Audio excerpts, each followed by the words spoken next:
Everyone, welcome back to my channel. তো আজকে একটা নতুন রেসিপি ভিডিও নিয়ে তোমাদের সামনে হাজির হয়ে গেছি। আজকে শেয়ার করছি এগ ডেভিলের রেসিপি। তো দেখো, ফার্স্টে এখানে 10টা মতো ডিম নিয়ে সেটাকে সেদ্ধ করে হাফ করে কেটে একটু নুন ছড়িয়ে রেখে দিয়েছি। আর এখানে নিয়েছি হচ্ছে আলু, এখানে 6টা বড় আলু আছে, সেটাকে ওরকম টুকরো করে কেটে সেদ্ধ করে আলাদা করে রেখে দিয়েছি। আর এখানে দেখো বানাবো হচ্ছে একটা ভাজা মশলা, যার জন্য নিয়েছি হচ্ছে 1 চামচ ধনে জিরে আর 1 ইঞ্চি মতো দারচিনি, 2টো এলাচ আর একটা তেজপাতা। এই সবটাকে ড্রাই রোস্ট করিয়ে নিয়ে এটাকে একটা মশলা আমি বানিয়ে নেব। তো দেখো এখানে ড্রাই রোস্ট করছি, মোটামুটি ড্রাই রোস্ট করা হয়ে গেছে। এবার এটাকে আমি মিক্সিতে দিয়ে একটু ওই আধ ভাঙা করে গুঁড়ো করে নেব। তো দেখো এই যে গুঁড়ো করা হয়ে গেছে, এটাকে একটা কৌটোর মধ্যে ঢেলে আলাদা করে রেখে দিচ্ছি। আর এখানে বানিয়ে নিচ্ছি হচ্ছে একটা মশলা মানে এটাকে বাটবো না, এটাকে আমি ওই কি বলবো, এটাকে কুচি কুচি করব। তো দেখো এখানে নিয়েছি হচ্ছে 4টে মিডিয়াম সাইজের পেঁয়াজ, 20 থেকে 22 কোয়া রসুন আর 2 ইঞ্চি আদার টুকরো ছোটো ছোটো করে নিয়েছি। আর এখানে আছে হচ্ছে 8টা মতো কাঁচা লঙ্কাটা তোমরা তোমাদের টেস্ট অনুযায়ী দেবে। আর দেখো আমার কাছে এখানে একটা চপার মতো রয়েছে, মিক্সির সাথে দিয়েছিল। তো এই চপারে আমি এখন এই সবগুলোকে ঢেলে দেবো, দিয়ে এটাকে চপ করে নেব। এটা করতে কিন্তু খুবই সুবিধে, তোমাদের কাছে এরকম না থাকলে হ্যান্ড চপারও ইউজ করতে পারো, অথবা হাত দিয়ে একদম কুচি কুচি করে নিতে পারো। তো দেখো 2 মিনিটের মধ্যেই আমার সমস্ত কিছু মশলা এখানে চপ করা হয়ে গেছে। এবার আমি ডেভিলের যে পুরটা হয় সেটা বানানো স্টার্ট করব। তো এখানে একটা কড়াই নিয়ে নিয়েছি, সেখানে দিয়ে দিচ্ছি হচ্ছে 4 টেবিল মতো সাদা তেল। তোমরা চাইলে সর্ষের তেলেও করতে পারো এই রান্নাটা, বাট আমি কিন্তু সাদা তেলেই করছি। এবার দেখো তেলটা গরম হয়ে যাওয়ার পর এর মধ্যে আমি অ্যাড করে দেব হচ্ছে যে চপ করে রাখা যে আদা পেঁয়াজ রসুন কাঁচা লঙ্কাটা ছিল, সেটা আমি এখানে অ্যাড করে দিচ্ছি। অ্যাড করে দিয়ে এটাকে ফ্রাই করতে হবে। তো হালকা ব্রাউনিশ হয়ে যাওয়ার পর এটার মধ্যে আমি অ্যাড করব হচ্ছে চিকেন কিমা। তো দেখো এটা আমি ফ্রাই করে নিচ্ছি। তো এই দেখো এটা মোটামুটি ব্রাউন হয়ে গেছে, হালকা ফ্রাই হয়ে গেছে। তো এবার এখানে আমি অ্যাড করব হচ্ছে চিকেন কিমা। তোমরা চাইলে মাটন কিমাও ইউজ করতে পারো, বাট আমাদের বাড়িতে মাটন কিমা অতটা খাওয়া হয় না, সেই জন্য চিকেন কিমাই অ্যাড করছি। তো এইটা অ্যাড করে দিলাম। এখানে 300 থেকে 400 গ্রাম মতো চিকেন কিমা রয়েছে। তো তোমরা তোমাদের পরিমাণ মতো যতটা আলু আছে সেই হিসাবে কিন্তু চিকেন কিমা অ্যাড করবে। তো দেখো চিকেন কিমাটা অ্যাড করে দেওয়ার পর একটু ফ্রাই করে নিয়েছি। এবার এর মধ্যে যে মশলাগুলো আছে সেগুলো অ্যাড করব। এখানে ফার্স্টেই অ্যাড করে দিচ্ছি হচ্ছে নুন স্বাদ মতো, আর এখানে দিয়ে দিচ্ছি হচ্ছে হলুদ গুঁড়ো। তারপর এখানে অ্যাড করব হচ্ছে ধনে গুঁড়ো, জিরে গুঁড়োটা আমি দিইনি, শুধু ধনে গুঁড়োই দিয়েছি। আর এখানে হচ্ছে লাল লঙ্কার গুঁড়ো, এটা ঝালের লঙ্কা। এছাড়াও আমি কিন্তু কাশ্মীরি মির্চ যেটা হয় লাল, সেটাও আমি এখানে ইউজ করছি।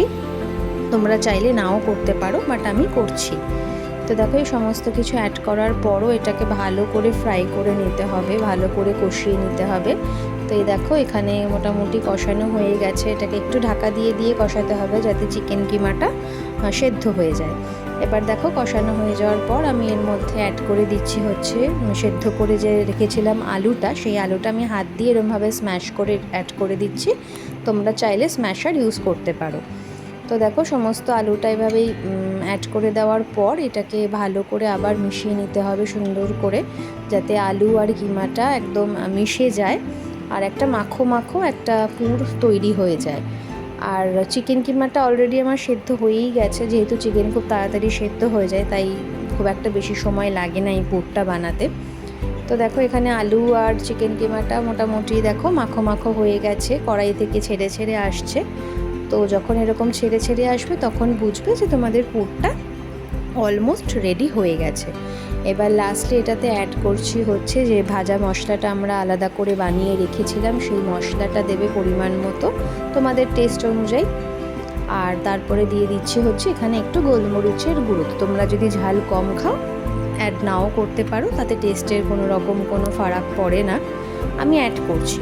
তো এই সমস্ত কিছু দিয়ে এটাকে সুন্দর করে আবার মিশিয়ে দিচ্ছি, মিশিয়ে যাতে সমস্ত মশলাটা এর মধ্যে মিশে যায় ভালোভাবে।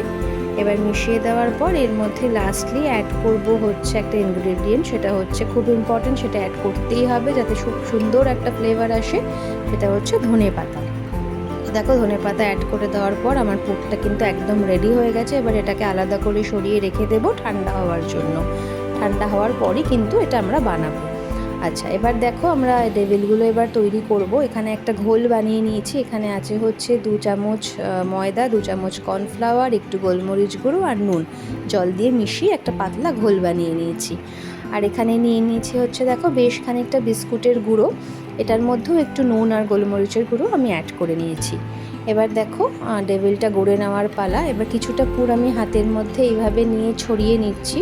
এবার এর মধ্যে এই হাফ ডিমের টুকরোটা আমি দিয়ে দিচ্ছি, দিয়ে সাইড থেকে যে পুরটা রয়েছে সেটাকে এরকমভাবে চেপে চেপে, আর দরকার লাগলে আরেকটু পুরো তোমরা নিয়ে নেবে। এইভাবে চেপে চেপে ডেভিলের শেপ দিয়ে নিতে হবে। ডেভিলের শেপ তো তোমরা সকলেই নিশ্চয়ই জানো কীরকম শেপের হয়, তোমরা সবাই খেয়েছো নিশ্চয়ই। তো দেখো হাত দিয়ে চেপে চেপে আমি কিন্তু এইভাবে করে বানিয়ে নিচ্ছি।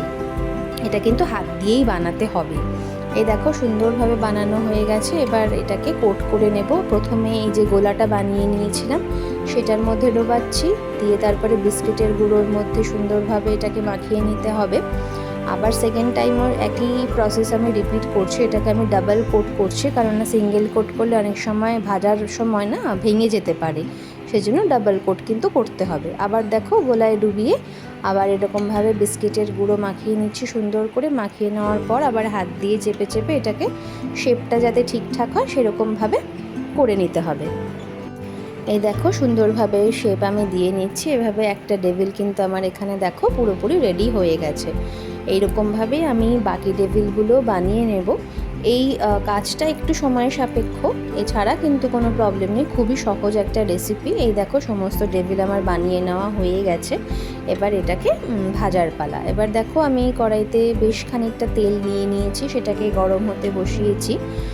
গরম হওয়ার পর এই ডেভিলগুলোকে কিন্তু আমি ছেড়ে দিচ্ছি তেলের মধ্যে। খুব বেশি ডেভিল কিন্তু একেবারে দেবে না তেলে, তাহলে কিন্তু জিনিসগুলো ফেটে যেতে পারে। আমি এখানে তিনটে তিনটে করে এক একটা ব্যাচে ফ্রাই করছি, যেহেতু সাইজটা বড় আর আমার কড়াইটা একটু ছোট, সেই হিসেবে এই ডেভিলগুলো তেলে দেওয়ার পর দেখো ওপর থেকে এরকমভাবে তেলটাকে ছিটিয়ে ছিটিয়ে দিতে হবে, যাতে ওপর দিকটা কোনো ক্র্যাক না হয়। এইভাবে আস্তে আস্তে করে কিন্তু একদম ব্রাউন করে ডেভিলগুলোকে ভেজে নিতে হবে। দেখো খুব সুন্দরভাবে কিন্তু আমার ডেভিলগুলো ভাজা হচ্ছে, এখানে অলমোস্ট হয়েই গেছে, কোনো কিন্তু ক্র্যাক হয়নি বা কিছু হয়নি, দেখতে বেশ সুন্দর হয়েছে। দেখো ভাজা হয়ে যাওয়ার পর আমি এটাকে এবার একটা বাটিতে তুলে নিচ্ছি। এখানে টিস্যু পেপার আমি বিছিয়ে নিয়েছি যাতে এক্সট্রা তেলটা সোক করে নেয়। এইভাবে কিন্তু ডেভিলগুলোকে আমি তুলে নিচ্ছি। একটা ব্যাচের ডেভিল আমার এখানে ভাজা অলমোস্ট হয়ে গেল। এবার ভাজা হয়ে যাওয়ার পর এর ওপর থেকে তোমরা চাইলে বিট নুন ছড়াতে পারো। আমি কিন্তু এখানে বিট নুন দিইনি, আমি এখানে দিচ্ছি হচ্ছে চাট মশলা। এটা ক্যাচের চাট মশলা, এটাকে আমি ওপর থেকে হালকা করে ছড়িয়ে দিচ্ছি। তোমরা না চাইলে নাও দিতে পারো, বাট এটাতে টেস্টটা কিন্তু খুব ভালো লাগে খেতে। তো দেখো আমাদের ডিমের ডেভিল একেবারে তৈরি। এটাকে সস, কাসুন্দি আর স্যালাড দিয়ে আমি সার্ভ করেছি। Thanks for watching.